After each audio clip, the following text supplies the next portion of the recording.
Greetings and welcome to this week's True Sidereal 13 sign astrological weather forecast for the week of July 14th to 20th. I mentioned last week I wasn't sure if I was going to do a forecast this week as I am currently on vacation with my family at my favorite beach, and I wasn't sure. I didn't bring my whole setup, so as you can see, we're doing it on the phone, and I happen to have a little bit of downtime because I've been blessed with my moon cycle a little early, so I'm not in the lake currently. But we're still going to make this one a quickie, okay? And actually, thankfully, there's not a whole lot going on. We've got a couple sign changes happening this week. A cuspy sign change as Mercury transgresses just to the edge of Cancer and Leo before it goes retrograde near the end of the week, like Thursday, Friday, as we can see here when we click on this little button. Okay, it tells us that Mercury is at aphelion, which means that it is at the furthest point that it will get from the sun before it goes retrograde. Okay, so that's a good way to predict when that is going to happen. So Mercury only ever gets 28 degrees from the sun. So when you start to see it getting almost a full sign away, that means it's going to go retrograde for 3 weeks. Okay, and that is going to be happening in the watery sign of Cancer, that cardinal water. So we're going to have themes of revisiting our communication and the way that we think when it comes to nurturing ourselves, putting ourselves first, our private life, our home life, our family, children, the mother, the child, all in one.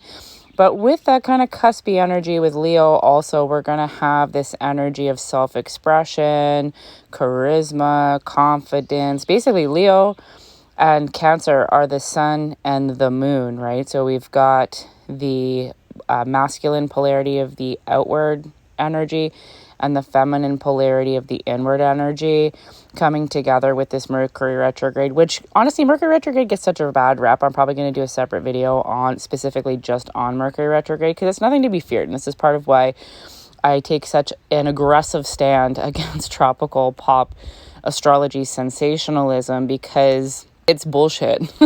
We don't need to be afraid of anything.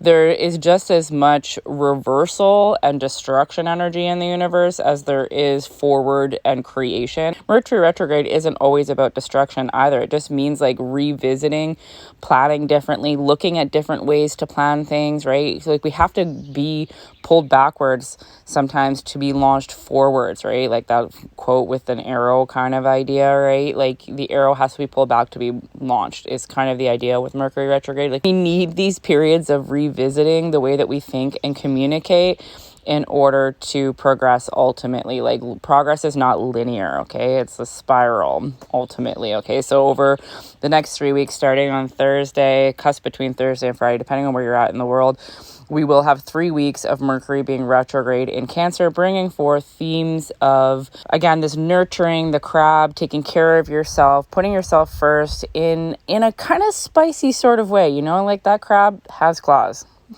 Okay, the sun also is going to be transgressing into Cancer right now. We definitely have some cuspy energy, as you can see the sun sitting right in between Gemini and Cancer. And if you're new here and you're still listening to this, and you're like, the heck is going on? What is this lady talking about?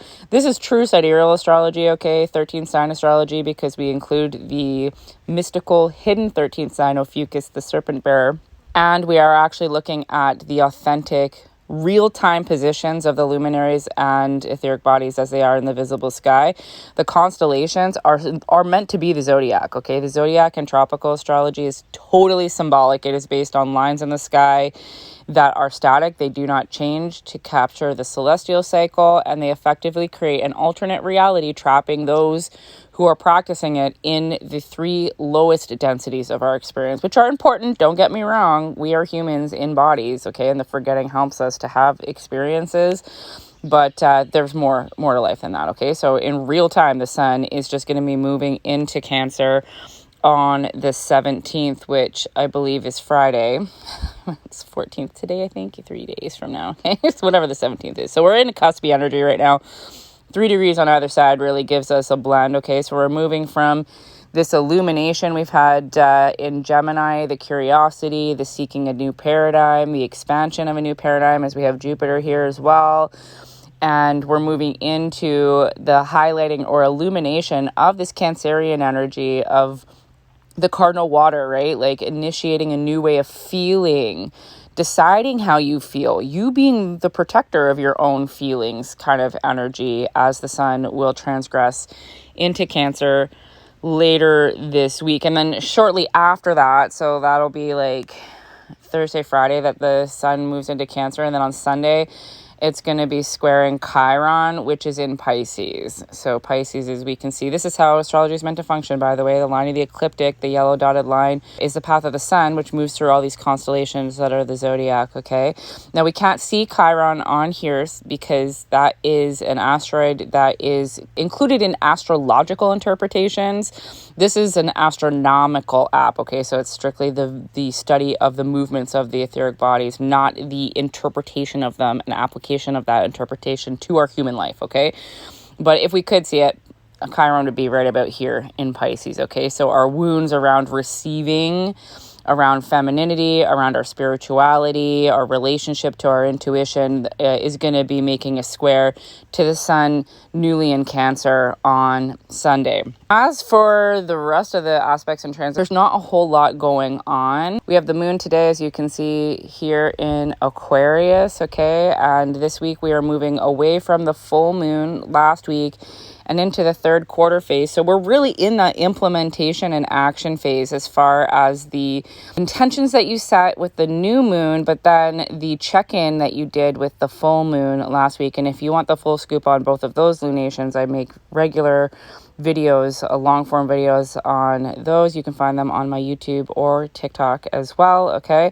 So we are going to have the moon in Aquarius today, tomorrow through Thursday, Friday, because you can see Pisces is huge, right? So this is the other difference between this lens of astrology and even Vedic or other sidereal lenses of astrology, is that we're actually looking at how big the constellations are. Like, look how small Aries is and look how big Taurus is, for example, okay? It takes them longer to get through Taurus than it does through Aries, okay? So the moon is going to be in Pisces for the majority of the week. So today we've got this energy as far as our feelings and our emotions around freedom, innovation, community, also good kind of social energy with the Aquarian community vibes. And then as the moon moves through Pisces, it may get a little bit weird. The veil might feel kind of thin. We're always more in touch with our emotions as the moon moves through Pisces. Later in the week, it will pass through Aries, like Friday, Saturday. And then it's going to finish the week in Taurus, okay? So moving through this energy as far as our feels go when it comes to innovation, freedom, community, deep intangible spirituality, femininity, the feminine void, the receptivity, our ability to receive and expand, our assertion of ourselves, like our self-concept, and then finally the stability of our physical environment when it comes to Taurus. So yeah, overall, I would say the themes of this week include a lot of Gemini and Cancer energy as the sun moves in between here. And then Mercury going into retrograde. We're in the shadow of that Mercury retrograde now, right? So your communication, your thinking may be slowing down.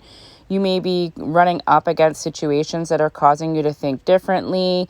You may have circumstances in your physical world that are creating resistance. Again, we all do also still have this fairly close conjunction between Saturn and Neptune in Pisces, bringing this energy of seriousness to your spirituality, devotional kind of energy, like make a plan to live a more magical life.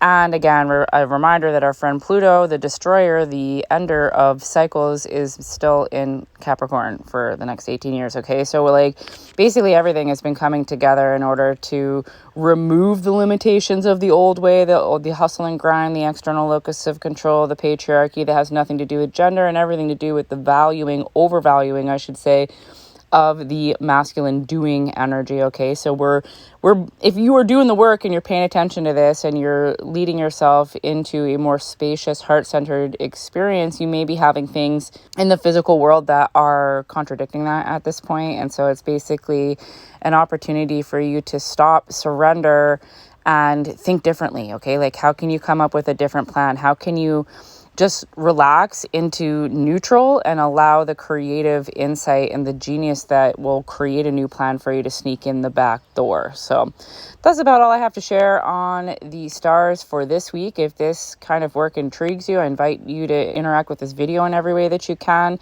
Check out the link in my bio. I have a variety of resources from absolutely free to moderately priced. And I do also have openings at this point for 2 high-level mentorship clients. This is not for the casual seeker. This is for the true adept here to evolve. It involves a pretty intensive container. We go very deep, and this is why I only take on 2 clients at a time.